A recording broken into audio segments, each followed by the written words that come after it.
Hello everyone. In today's video, we will discuss about chapter 7 from our book Snapshot titled as Birth, written by E.J. Cronin. About the author, Archibald Joseph Cronin was a Scottish physician and novelist. His best-known novel, The Citadel, tells of a Scottish doctor in a Welsh mining village. Welsh means located in United Kingdom. Mining village means a place where excavation is done to extract coal or some other minerals from the earth. And after his novel Citadel, the author he quickly moved up the career ladder in London. Cronin had observed the venues as a medical inspector of mines and later as a doctor in Harley Street. Introduction. This chapter is an extract, is a part from E.J. Cronin's novel The Citadel, and this extract describes how a young doctor revives a child that is born lifeless. Revive means to make someone alive. Joe Morgan and his wife are a middle aged couple. They have been married for 20 years but have not got any child yet. Now, Mrs. Morgan is expecting her first child. Both her husband and her mother are feeling very nervous because the delivery of the child is going to be before time. A young doctor named Andrews called in. The doctor has to put in hard labor in the delivery of the child. But when the child is born, it seems to be stillborn. It seems as if it is dead. This shock could be too much for the Morgans to bear. Let's discuss about the characters along with their character sketch.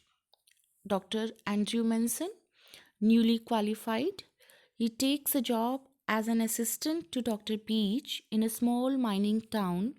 Dr. Page is partly paralyzed and will never work again. Due to this, Dr. Andrew Manson will have to do most of the clinic's work in this mining town at a meager pay, at a small pay. The midwife, second character, she is an experienced nurse. The midwife and Andrew are contrasting personalities. She feels hopeless, resigned, helpless, fearful, and untrained.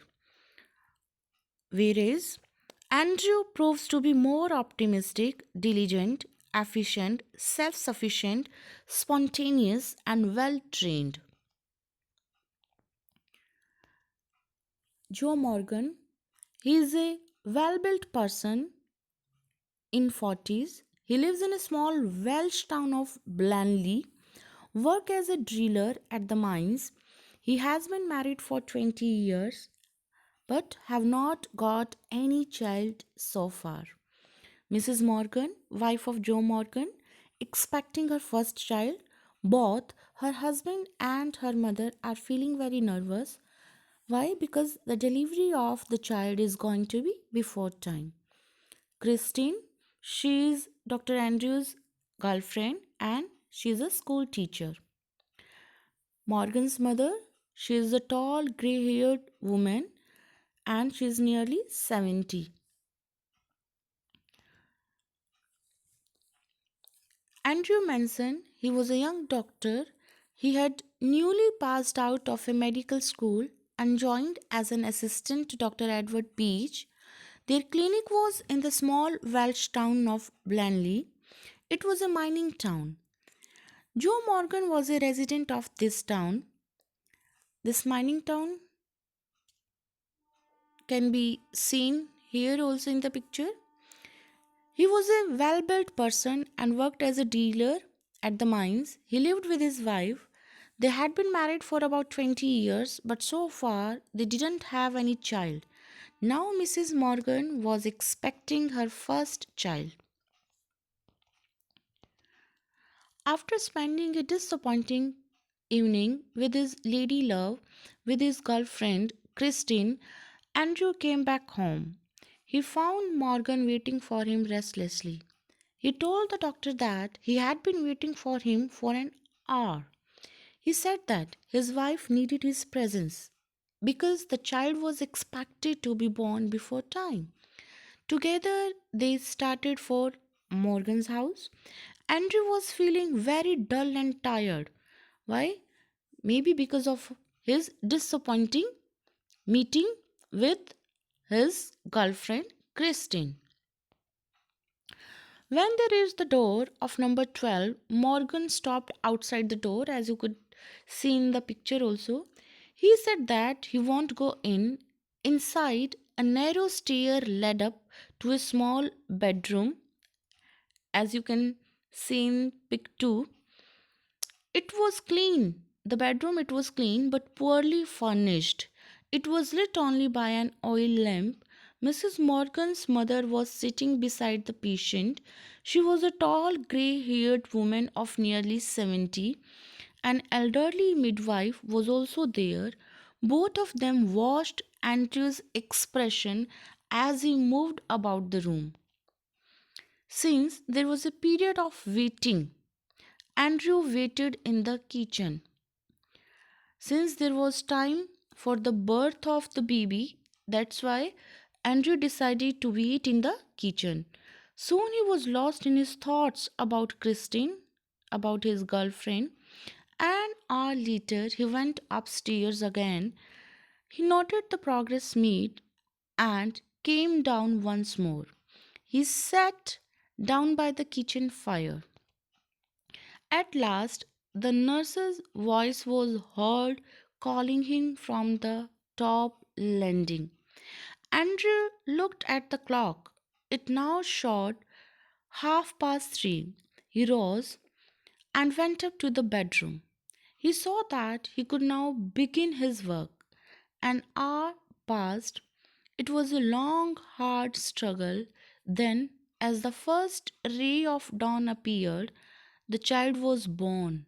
But it was lifeless. It was unconscious. As Andrew looked at the lifeless form, a shiver of horror went through his body. He couldn't decide whether to resuscitate the child first or attend to the mother, who herself was in a serious state. Instinctively, he gave the child to the nurse and turned his attention to Susan Morgan, who now lay collapsed, almost pulseless. He gave her an injection, and after a few minutes of feverish effort, Susan's heart gained strength. Now he could safely leave her. Swinging round to the nurse means turning quickly to the nurse, he asked, "Where is the child?" When Andrew looked at the child, he at once knew that it was a case of asphyxia. Means there was the shortage or there was lack of oxygen. The child was deprived of oxygen. Instantly, he was on his feet. "Get me hot water and cold water," he said to the nurse. "And basins too. Quick, quick." He took a blanket and he put the child on it. Then he began the special method of respiration. It means to give oxygen through mouth. The basins arrived. Andrew put cold water into one basin. Into the other, he mixed water as hot as his hand could bear. Then, like a crazy juggler means a person who is very expert in keeping the things in motion in the air. He hurried the child between the two basins. He put the child between the two basins. Now he plunged it into the icy water, now into the hot one. Means turn by turn. He was putting the baby into the ice water, then into the hot water. 15 minutes passed. Sweat was now running into Andrew's eyes. His breath was coming pantingly, but no breath came from the body of the child. A terrible sense of defeat came on him. Having labored in vain for half an hour, he still made one last effort. He rubbed the child with a rough towel. With a rough towel, he pressed and released the little chest with both of his hands. Thus, he tried to get breath into that limp body, into that unconscious body. And then a miracle happened. The little chest gave a short heave. Andrew continued with his efforts feverishly. The child had started gasping deeper and deeper. A bubble of mucus came from one tiny nostril. The limbs, the body parts were no longer boneless. The head no longer lay back spinelessly. The skin was slowly turning pink. The skin, which was earlier white, now it started turning pink. And then, exquisitely, came the child's cry. Andrew handed the child to the nurse. He went downstairs and took a long drink of water. He took his hat and coat and left the house. Outside, he found Joe standing on the pavement with a tense, expectant face. All right, Joe, said Andrew. Both all right. Both all right means mother and baby both are all right. Now it was quite light, nearly 5 o'clock. A few miners were already in the streets. As Andrew walked with them, he kept thinking unconsciously, I have done something, oh God, I have done something real at last. And this was the thing on which his future in Blanley depends. So, this was the story. Now, let's discuss about the title. The birth is not only of the child, but also of the many relationships the birth ushers. The birth of the baby announces. And what were those relations? It is the birth of a grandmother, father, and mother. Most significantly, it was the birth of Andrew. Andrew as a doctor, worthy of his title and confident of his future. So, this is all about the story. Thank you. Thank you so much.